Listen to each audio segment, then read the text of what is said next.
Ria TV, True FM. In Ria TV, True FM. On Ria TV, into True FM 96.1.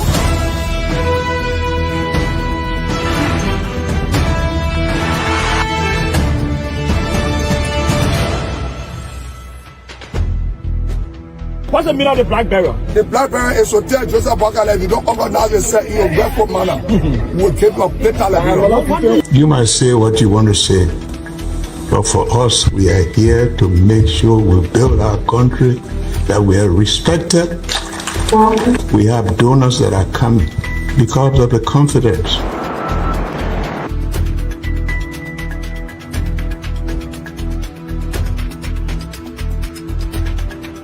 News Summary at 12. My name is Hansen the represent. Welcome to News and Analysis 30 minutes of news presentation about Liberia, Africa, and our one world.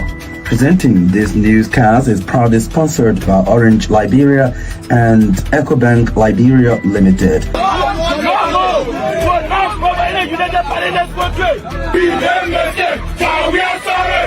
How is life as of the presidency?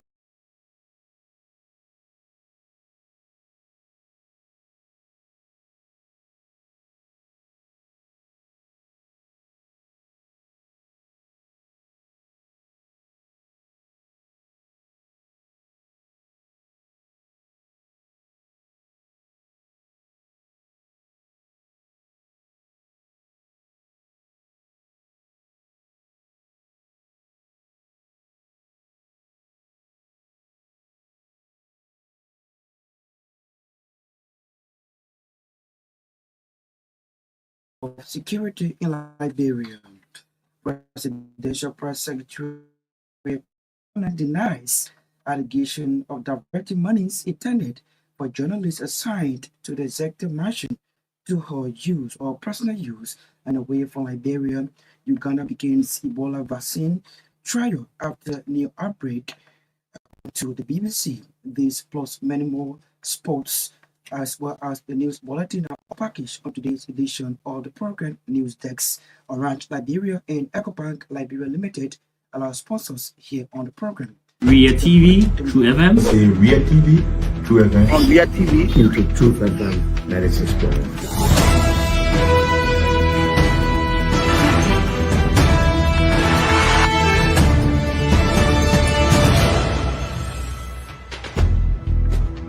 what's the meaning of the black barrier? The black barrier is to tell Joseph Bakala, if you don't organize yourself in a grateful manner,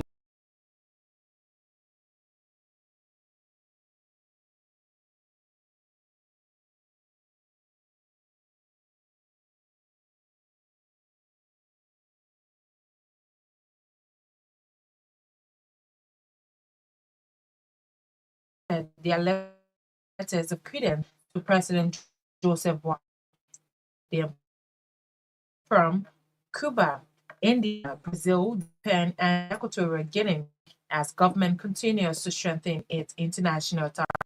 Speaking during the ceremony on Tuesday, President Bouakai welcomed the ambassadors and expressed Liberia's commitment to working closely with their various countries. President Bouakai praised the ambassador through their countries for their support in key areas such as healthcare, education, infrastructure, trade, and agriculture. President Bouakai emphasized that Liberia is open to strong partnerships that aligns with the government arrest agenda, which focuses on agriculture, road, the rule of law, education, sanitation, and tourism.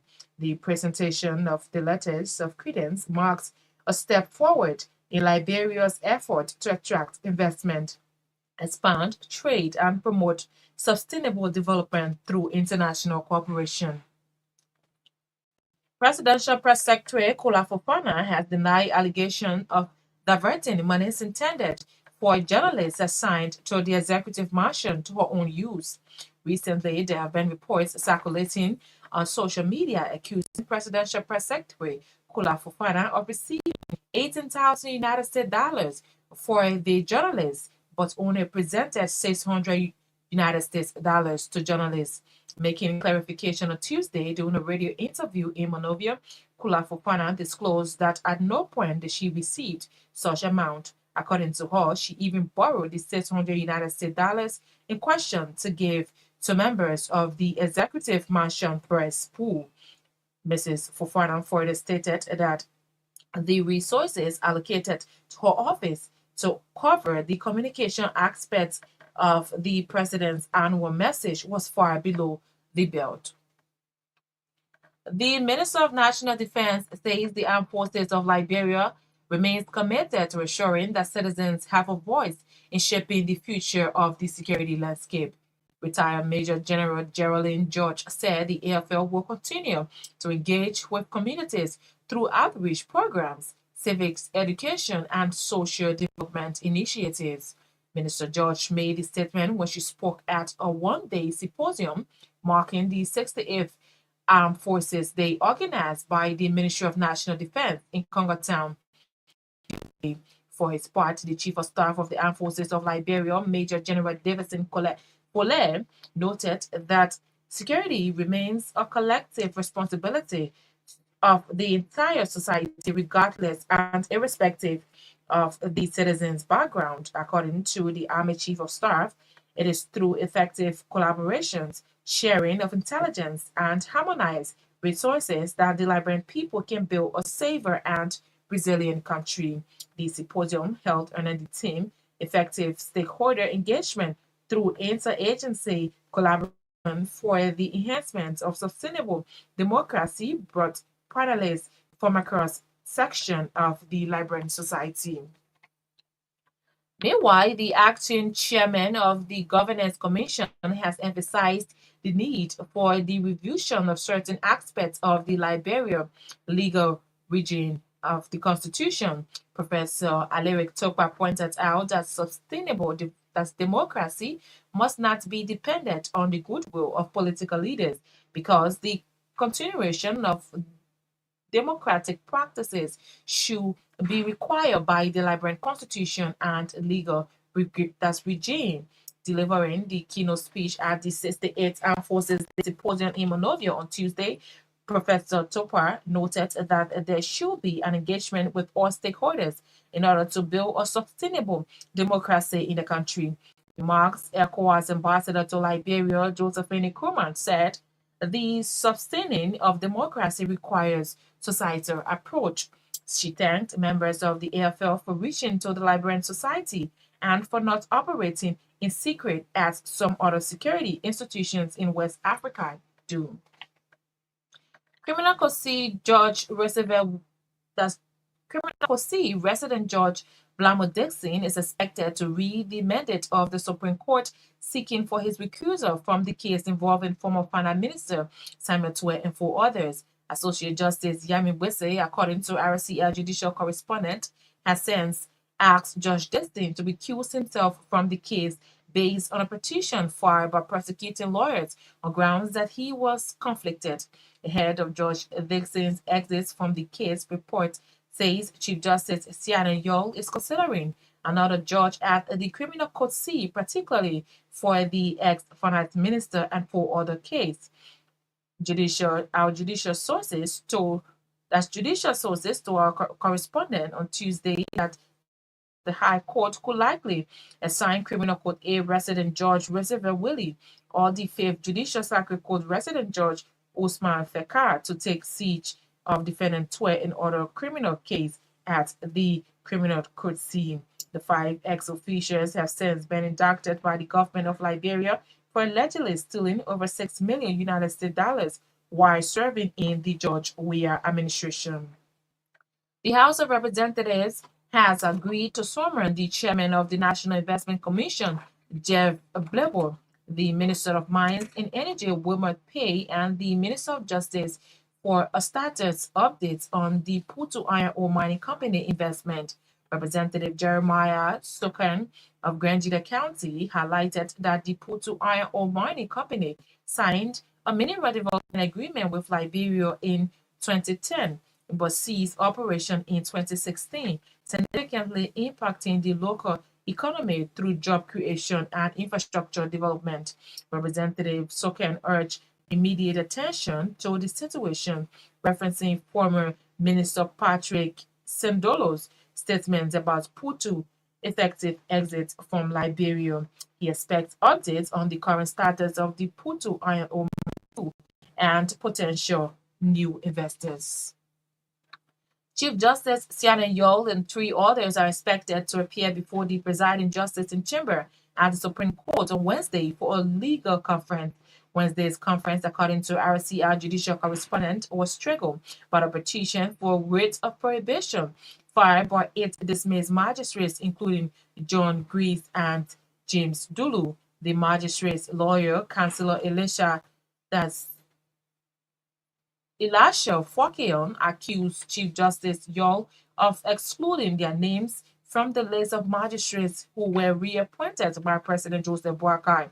Councillor Fokeon also claimed that the Chief Justice unconstitutionally exercised an executive power assigned to the President by her unlawfully dismissal of sitting secondary and associate magistrates lawfully appointed by the President, consistent with Chapter 7, Section 5.6 of the Judiciary Law of Liberia. The law states that the President shall appoint for each magisterial court a statutory magistrate, which shall act as Chief Magistrate of the court. The United Nations Liberia office has begun media stakeholders engagement on its Sustainable Development Cooperation Framework. The United Nations Sustainable Development Cooperation Framework is a result-driven agenda for planning and implementing UN development activities in its member states. According to UN Resident Coordinator, Madam Christine Omotoni, the engagement is intended for the media and the UN to cooperate in identifying and addressing development challenges in Liberia. Speaking at the engagement on Tuesday in Monrovia, Madam Omotoni underscored the media as an integral part of any nation's development, thus craving the Liberian media to support the drafting an agenda that will develop up to 2030. She further disclosed that the review is aimed at aligning the UN Sustainable Development Goals 2030 with the government's new arrest agenda for inclusive development. Aggrieved workers of the National Election Commissions are calling on President Joseph Boakai to commission a comprehensive and forensic audit of NEC's dealings and operations. The workers in a release noted that there are reports of strong allegation of corruption against its suspended chairperson that do not need to be overlooked. The group further disclosed that the commission still sinks in darkness when LEC is out, even though the commission procured, installed, and commissioned a solar power system of over 200,000 USD, citing that their alternative source of power, which is a generator, is constantly out of fuel. While staff buses are down in the NEC headquarters is unkept, among others. The group believes that reinstating NEC chairperson David Brown Lassanam will be counterproductive to the progress of the National Election Commission. The acting chairperson of the Liberty Party, Rogi Barry, has disclosed that efforts are on the way to amend internal division and restore harmony in the party. She emphasized that the party is reaching out to estranged members, encouraging reconciliation and ensuring that all grievances are addressed. The Montserrat County District 1 representative said she will work in close consultation with the party's political leader, Senate Pro Tempore Yomli Kanga Lawrence, through the Joint Reconciliation Committee to finalize the reconciliation process before the National Convention.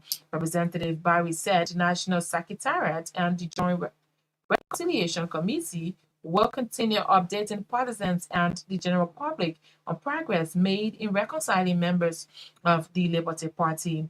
The acting Liberty Party chairperson believes this process is crucial to reviving the party's grassroots strength and regaining its political influence. She acknowledged that internal conflicts, particularly during the 2023 election, caused significant setback for the party. However, she maintained that the crisis has now come to an end and the efforts to restore the party's reputation is in full swing. The Bureau of State Enterprises, in collaboration with the European Union has disclosed the hosting of a high-level technical budget meeting this Thursday. The meeting is expected to be held at the Bureau's headquarters, bringing together key stakeholders, including the Ministry of Finance, the Liberia Revenue Authority, and state-owned enterprises. According to a press release issued on Tuesday, the meeting is in discussing the fiscal framework and accountability mechanism on the EU budget support program for the government of Liberia. Over the past few years, the government of Liberia has worked closely with the EU to strengthen economic governance, with a strong emphasis on mobilizing domestic resources through SOEs. The release said as part of this partnership, the BSE, the Ministry of Finance, and the EU has established key performance indicators linking core tax remedies by COEs to the disbursement of EU budget support. Speaking ahead of the meeting, the Director General of the Bureau of State Enterprises, Arthur Masakwe, reaffirmed the Bureau's unwavering commitment to integrity, accountability, and transparency in overseeing COE's compliance with budget support conditions. A stalwart of the Liberty Party and former advisor to the late Councillor Charles Bronskill is calling on citizens of Gbarntolmah County to turn out for the party's upcoming convention. The convention, according to the party chairperson, will begin on Friday, February 7 to the 9th, 2025. Speaking to RCI News on Thursday, former Gbarntolmah Governor James Brooks commended the political leader of the party, Senator Yumli Kanga Lawrence, and leaders of the party for holding the party together. Brooks also urged that use the occasion to appreciate the Unity Party government for the level of work and called on Liberians to support the government arrest agenda. Meanwhile, Brooks disclosed that founding members of the Liberty Party are planning an honoring ceremony for pro tempore Yumli Kanga Lawrence for being the first female pro temp from Gbarntolmah County. He called on citizens from Gbarntolmah County to unite for the best good of the county and the country at large. And out of Liberia now, Uganda has launched a trial of a vaccine against the Sudan strain of virus following an outbreak in the country that has killed one person and affected two others. The first patient, a 32-year-old male nurse, died last week.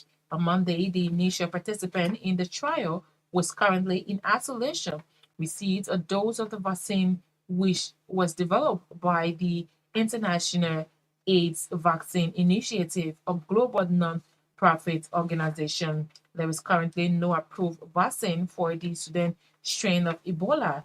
One does exist, however, the Zaire strain, which have been prevalent in the past in the Democratic Republic of Congo. That's the bulletin of news. Is back to you, Johnson. Ria TV, True FM. Ria TV, True FM. On Ria TV. Into Truth FM 96.1.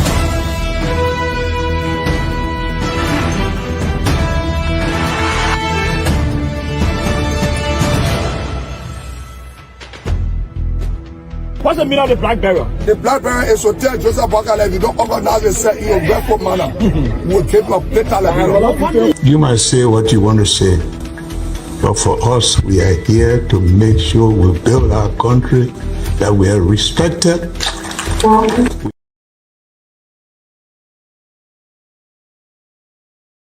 Thanks to Naketa Rebels for bringing us the news bulletin. If you're just joining us, reminded that you're tuned to News Desk for the 5 minutes of news from the News and Current Affairs Department here at the Renaissance Communications Incorporated. In one of our top developments, Government of Liberia responds global partnership as 5 ambassadors presented their letter of credence to President Joseph Boakai. Let's bring you our first development on the program. The Minister of National Defense says the Armed Forces of Liberia remains committed to ensuring that citizens have a voice in shaping the future of the security landscape. Retired Major General Geraldine George said the AFL remain or will continue to engage with communities through outreach programs, civic education, and social development initiatives. Minister George made a statement when she spoke at a one-day symposium marking the 68th Armed Forces Day organized by the Ministry of National Defense in Gbarntolmah on Tuesday. Questions are imperative in this noble endeavor.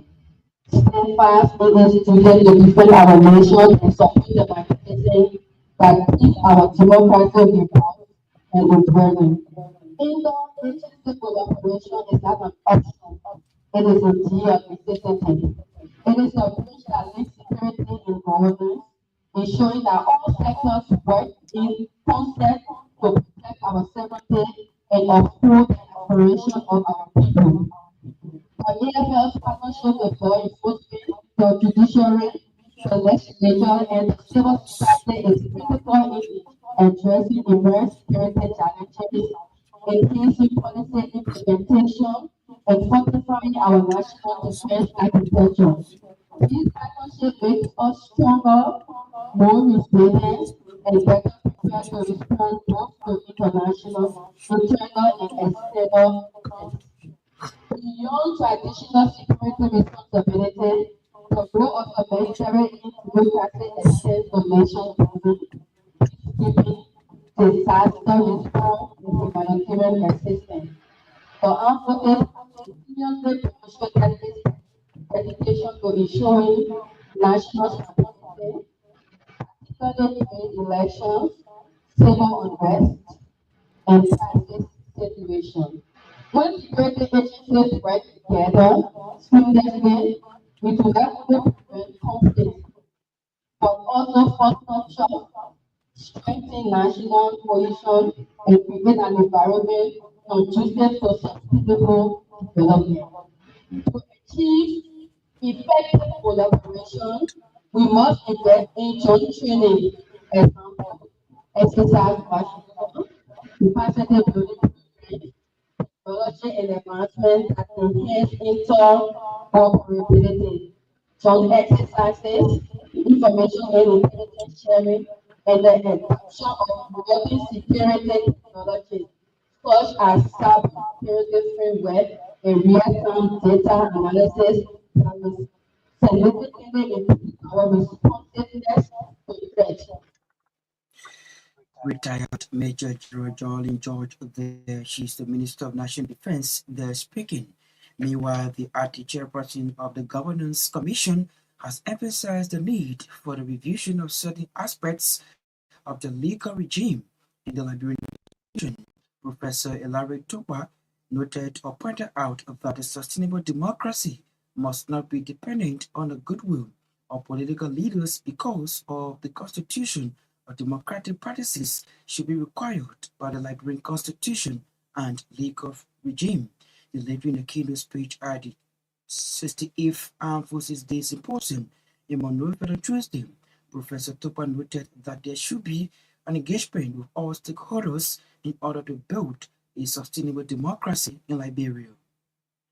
Our constitution and certain aspects of our legal regimes. Why? Because sustainable democracy should not only be dependent on a goodwill of leaders. The continuation of democratic practice should also require competition by constitutional and legal regime. In order to build a sustainable democracy, it is essential that we engage all stakeholders, including government agencies, civil society, private sector, and the international community.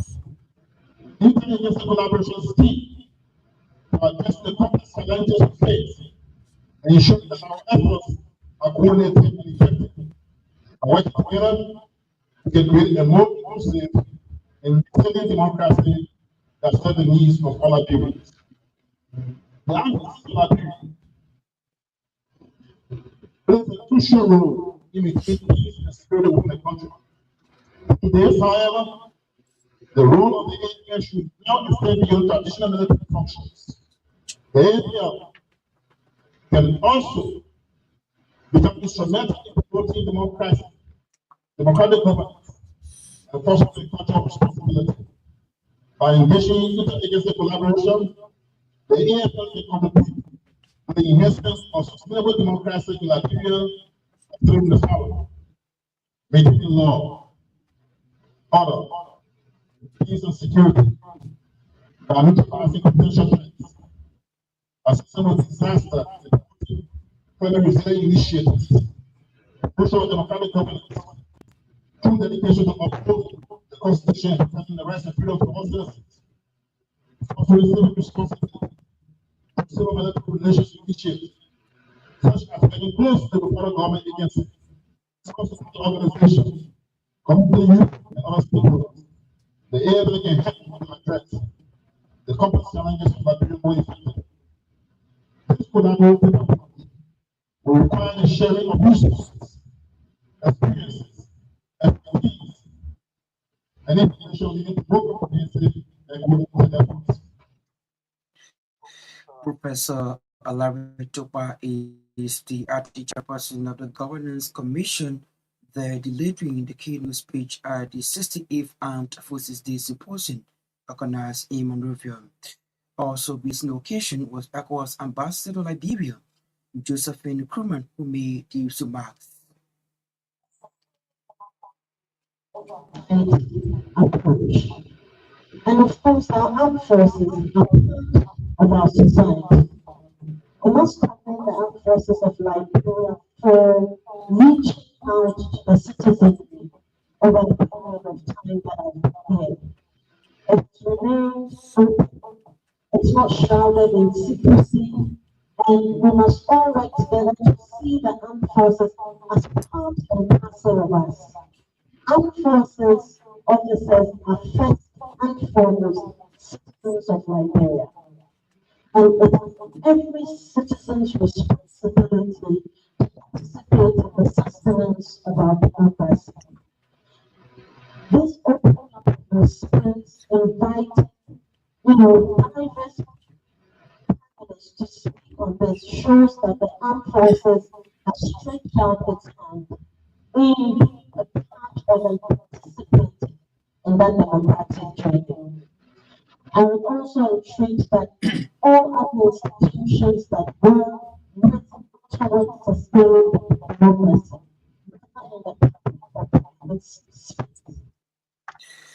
She's ECOWAS Ambassador to Liberia, Josephine Krumman, gracing the 68th Armed Forces Day Symposium organized in Monrovia. Earlier on, heard a voice of Professor Alari Topa, who is the acting chairperson or acting chairman of the Governance Commission. Presidential Press Secretary Kula Fofana has denied allegation of diverting monies intended for journalists sent to the executive mansion to her own use. Recently, there have been reports circulating on social media accusing Presidential Press Secretary Kula Fofana of receiving $18,000 for journalists, but only presented $600 to the journalist, making a clarification Tuesday during a radio interview in Monrovia. Kula Fofana disclosed that at no time did she receive such amount. According to her, she even borrowed the $600 in question to give aid to members of the Executive Mansion Press Board. Specific, at no time that I have received any $18,000 from members. I wish that resources available. I did not receive money for journalists, let alone the EPC members. In fact, I did say the other day, because when we were talking about the annual message, there were plans on the communication side. Normally, when you're doing these big initiatives, you have to do extra things like printing of banners, like preparing the place, the sound. You have to do a new set. So for my office, for example, we had to be able to print the souvenir for the event. We did the speech. In fact, I got a copy here of the speech. I'll send you a copy. You have to print this. You have to print the flyers. You have to print banners. You have to print the tote bag, the calendar, keychain, pin drive. And then what my office did, the department, we did a video documenting the president's first day in office. We had to buy a pen drive. And you know what? How much a pen drive? About 300 copies of pen drive. You know how much a pen drive costs? Somewhere around $15,000 $20. If you buy in bulk, maybe they'll give it to you for $18. So if you buy in that quantity, you know how much you're talking about. So even the resources, the $3,000 that was giving my office to do all of this work, including renting of equipment to broadcast the president's speech live. We had to broadcast it live, the sound, do all of the inscription, ensure that it has that high level quality. The sound, I mean, the 3,000 was way below, what is needed. So even the 600 that we did, we had to borrow that money because I know when journalists come, especially on this kind of occasion, all of the reporters are looking post-spend, the nice dress, the military pieces, the tuxedo, the shiny shoes, and everything. I mean, I was very happy to see them, we're all excited. So being there during the coverage, I mean, I will normally give them something. Sometimes if I do have any resources to do, if we don't, I let them know to do that. She's Presidential Press Secretary Kula Fafana there making that clarification surrounding 18,000 United States dollars reportedly given to her for journalists assigned at the executive mansion. The House of Representatives have agreed to summon the chairperson of the National Investment Commission, Jeff Blable, the Minister of Mines, Energy, Women Pay, and the Minister of Justice for a started update on the Putu Iron Ore Mining Company investment. Representative Jeremiah Sokan of District 1 in Gbarntolmah County highlighted that the Putu Mining or the Putu Iron Ore Mining Company signed a mineral development agreement with Liberia in 2010 but ceased operations in 2016, significantly impacting the local economy through job creation and infrastructure development. Representative Sokan urged immediate attention to the situation, referencing former Minister Patrick Sendolo's statement about Putu's effective exit for Liberia. Chairperson of the Investment Commission and the Minister of Mines and Energy on Thursday, the 13th of February, to be able to provide a comprehensive update on the investment of the Putu Iron Ore Mine located in Gbarntolmah County. As we indicated today, the Putu Iron Ore Mining Entity was signed during MDA giving rise to the investment to operate. Since the document was signed, it's been 15 years, that particular MDA has been done not functional. The asset held hostage. The investor, which is a steel giant in Russia, to date, from every indication, is totally incapacitated because he has been inflicted sanctions ranging from the premier days in July 13, 14 to Russia-Ukraine war sanctions coupled with Ebola disease symptoms as well as COVID-19. He is Gbarntolmah County District 1 Representative Jeremiah Sokan there raising concern about update on the Putu Iron Ore Mining Company investment in Liberia. At this structure, we now join Edwin Batafoyo, who will bring us the passion of live sports. Good evening. Good evening, Johnson Gbarntolmah. Good evening, everyone. The Liberia Football Association has expressed sadness over the passing of 4 members of the football community.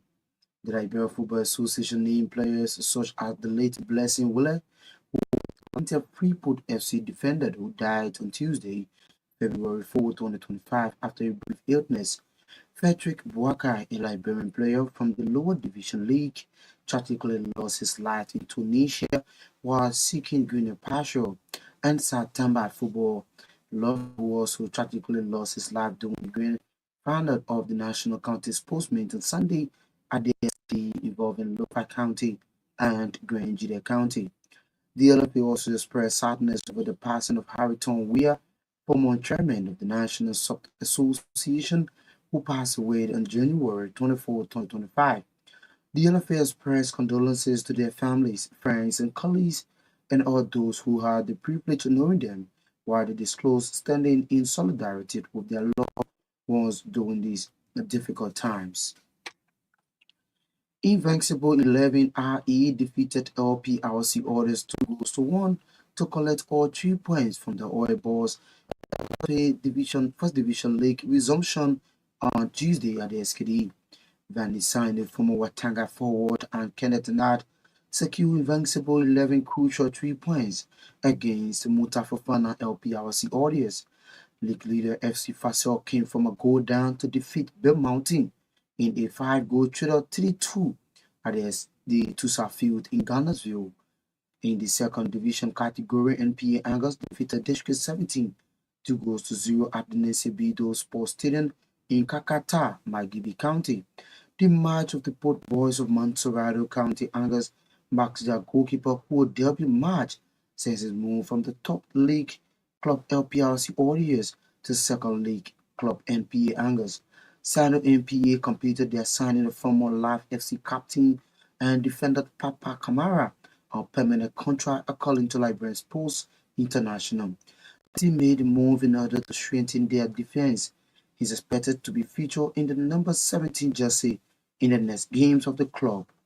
And Wologisi FC recorded a 2-0 victory over Tato Container Jubilee FC on Tuesday at the D12 Sport Page in Naketa. And away from Liberia now, Chelsea forward João Felix has completed a loan move to AC Milan until the end of the season. The Italian side have paid $5 million loan fee for Felix with no obligation to buy. The 25-year-old Portuguese international will now play for the Serie A giant after his transfer from the English Premier League. Stay at the international scene, manager Mikel Arteta says he is disappointed by Arsenal failure to make any signing during the winter transfer window, but praised the club discipline. Arsenal were expected to bring in an attacker after Gabriel Jesus suffered a season-ending anterior ligament injury last month, while Bakayoko Saka is yet to return from his hamstring. And family Bayern Munich left back of Liberian descent Alphonso Davies has signed a new contract with the club, ending speculation of a move to Real Madrid. On Tuesday, Bayern confirmed that Davies, 24 years of age, has signed a new 5-year deal running until June 2030. The Liberian and Canada international previous contract was set to expire in June, and he was widely expected to join Spanish second giant Real Madrid as a free agent. That's it for the sports. The Passion Sports is a regular feature here on Newsdesk thanks to Eric Bartolfonium for the sports. Let's continue more developments on the program. The United Nations Liberia Office has begun media stakeholders engagement on its Sustainable Development Cooperation Framework. The United Nations Sustainable Development Cooperation Framework is a result-driven agenda for planning and implementing UN development activities in its member states. According to UN Resident Coordinator Manu Christine Omatoni, the engagement is intended for the media and the UN to cooperate in identifying and addressing development challenges in Liberia. The cooperation framework is actually the sort of document which defines what will the world do in 5 years in the country. And in this case, it's 26 to 2030. What will be our main focus? So we will be the time when we already know that the country has its own national plan. And normally, because the UN partners that support the country to achieve its plan, they know it's only one of the ways. So since we cannot do everything, we try to prioritize what is it that we can focus on at a specific time. And then as a country, it's a member state of the UN, subscribe to the sustainable development goals. That's very important where the country is in coming years. So this is a good moment to engage many stakeholders, regulate groups, youth, the academia,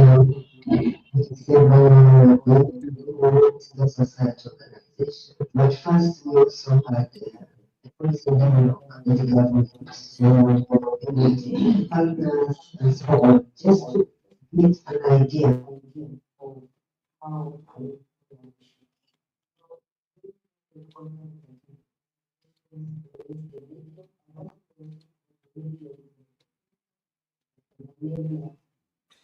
Madam Christine Omotoni is the United Nations resident coordinator in Liberia. They're speaking today at a media engagement with the UN office in Liberia. The acting chairperson of the Labour Party, Wiki Barry, has disclosed that efforts are underway to amend internal divisions and restore harmony in the party. She emphasized that the party is reaching out to estranged members, encouraging reconciliation and ensuring that all grievances are addressed. The Maswara County District 1 representative said she will work in close consultation with the party's political leader, Senator Nyamlikanga Lawrence, through the Joint Reconciliation Committee to finalize the recommendation process before the National Convention over the weekend.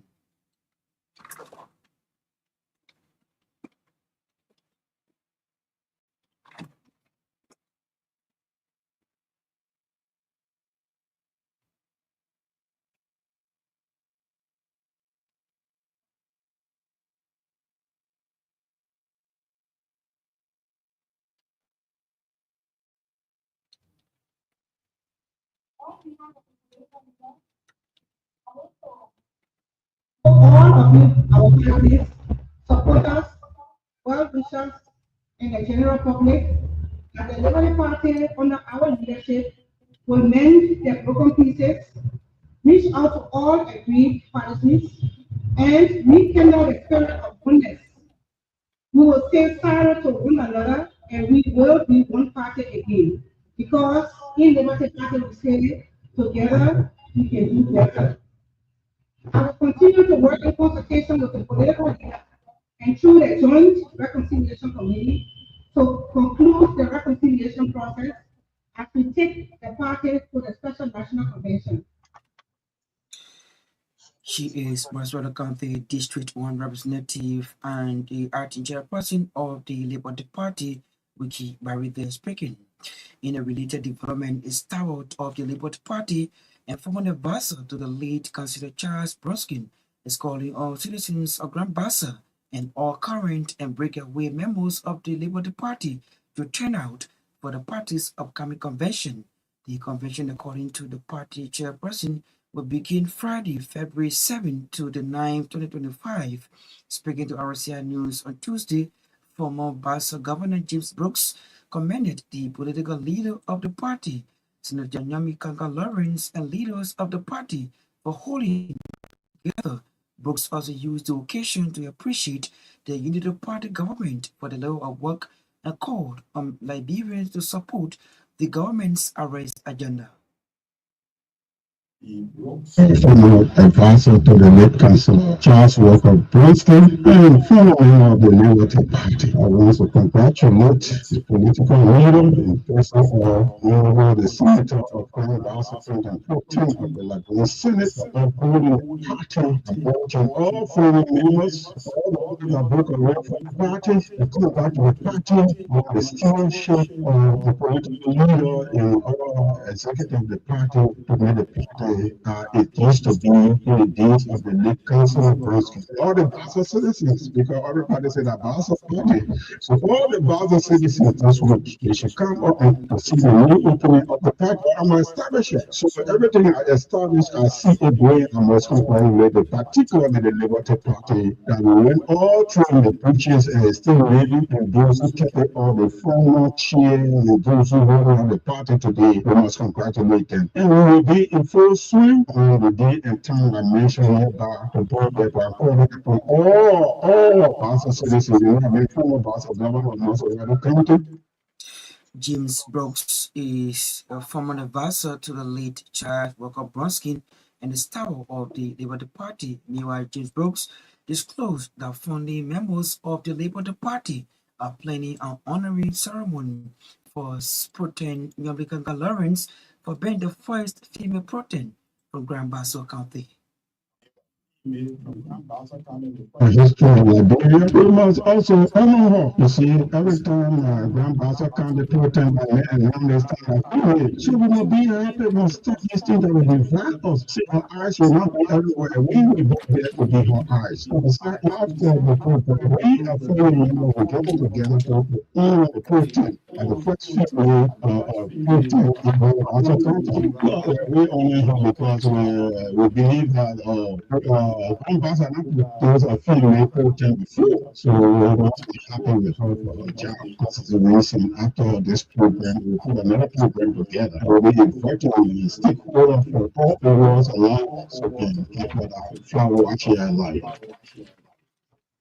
James Brooks is a former advisor to the late Charles Rocker Bronski and is steward of the Liberty Party. They are speaking to RCI News on today, taking us home on today's edition of the program News Desk.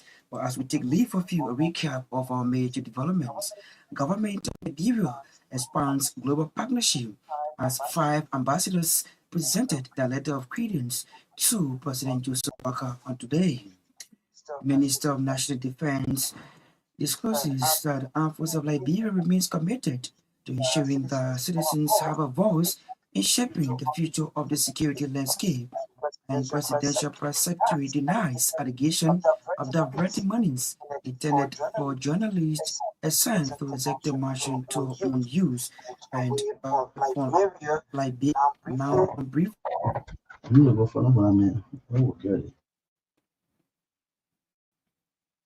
Uganda began Ebola vaccine trial after a new outbreak in the country. Love to say many thanks to our writers, contributors, correspondents for making today's edition of the program resources. Thanks to Orange Liberia and EcoBank Liberia Limited for their sponsorship. Thanks to Naketa Rebels, who was here with the reading of the news bulletin, while Erin Butterfly brought us the passion of life sports. Kobo Sanga set our control and produced our sound. Thanks for listening. My name is Gbarntolmah. I presented. Good night. Ria TV, True FM. See Ria TV, True FM. On Ria TV, into True FM 96.1.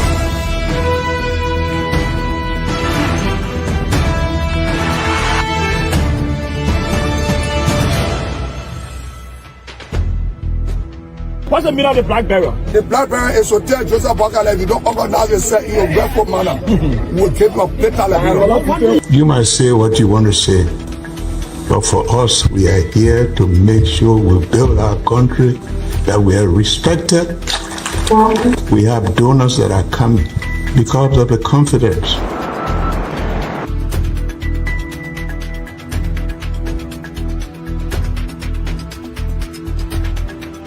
News summary of 12. My name is Hansen Der Capuchin. Welcome to News and Analysis, 30 minutes of news presentation about Liberia, Africa, and our one world.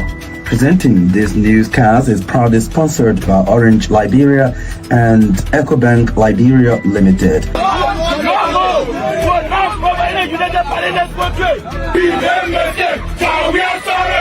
How is life after the presidency? But before the presidency, the same life, that's what you see.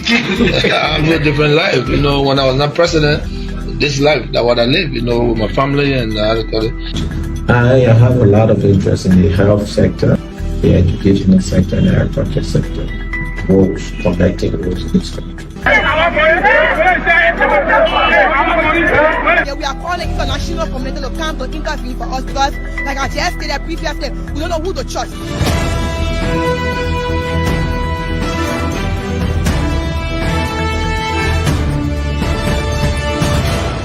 Always make sure to turn on to our Ria TV and listening to Truth FM 96.1.